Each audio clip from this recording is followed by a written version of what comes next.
As far as me and truck driving, I started truck driving when I was 18 years old, driving little box trucks, panel vans, if you will. I was delivering produce with a little company there in Naples, Florida called Townsend's Produce, delivered to restaurants around Naples. From there, I went to pull in heavy equipment for a man there in Naples. His name was McCormick. He was a retired Marine, because you never quit the Marines. You can't just stop being a Marine. He was a Marine, and he acted the part very well. He was very strict, and he wanted the job done the way that the job needed to be done. That was local work. I was moving his equipment and pulling stuff back and forth for him. Did that for a little bit. And then I come back up to Northwest Florida, here at the Milton, Florida, Pensacola area, where I started pulling logs. I pulled logs for a year local here with a little company called Joiner Enterprises right here in town. They're still in business today. I don't think, well, Mr. Lamar himself passed away, God rest his soul, and I don't know if Lamar is still living or if he's just retired, but anyways, I believe his son Jody is running the company. They're still running right here locally, pulling logs, but once I left them, got hooked up with Gary Ward, and you'll see him later in the interview. He taught me how to drive a big truck. He had this 1984 Peterbilt, I believe it was. It was an extended hood, had an oversized bunk on it. You couldn't hardly see past the damn bunk on this truck. A Cummins motor, the old 855 Cummins motor, 9-speed transmission, and pulled doubles. That was my first over-the-road experience, was pulling double trailers. So yeah, it was very interesting to say the least. And from there I went flatbedding.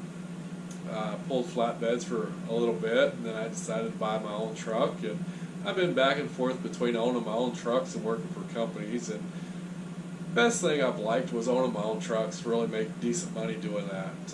I miss owning my own truck.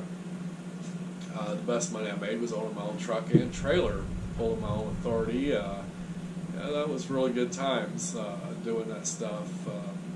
Don't think I'll ever get back into that type of business again, because it's nerve-wracking. It's a lot of money going out, but you make a lot of money. I'm not retired yet. I've been at it for 28 years, 29 years, something like that.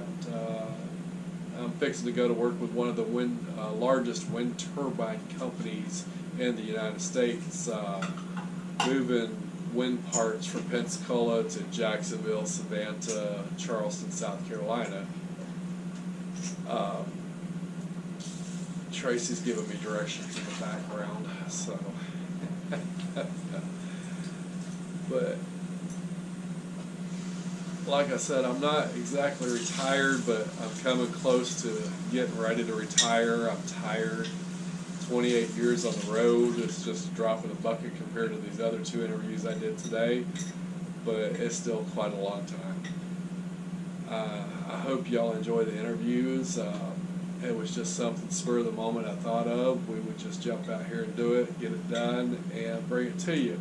Today's video was supposed to be about me bitching about the company I just left, but I punched their name into the search bar of YouTube, and there was like 500 videos of this same company, drivers bitching about the company. So the only thing I can say about that is I didn't do my research when I went to the company. I should have did my research when I went to the company, but I did not, and I got bit in the ass.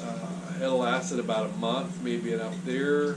They still owe me about $1,000, more or less.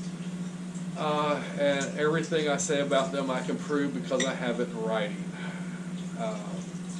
They owe me money, and that's the bottom line. I probably won't never see the money, but that's okay. I know what kind of POS company they are, and I'll tell everybody that I talk to, Western Express is the biggest piece of shit in the United States. They're worse than Swift ever thought about being. And that's all I can say about that. Wednesday, I'll be back working for the wind energy company, like I said, and I will be back to making some decent money again. Well, that's the story of my truck driving career. I hope y'all enjoyed the interviews I do here, and y'all have a fine evening.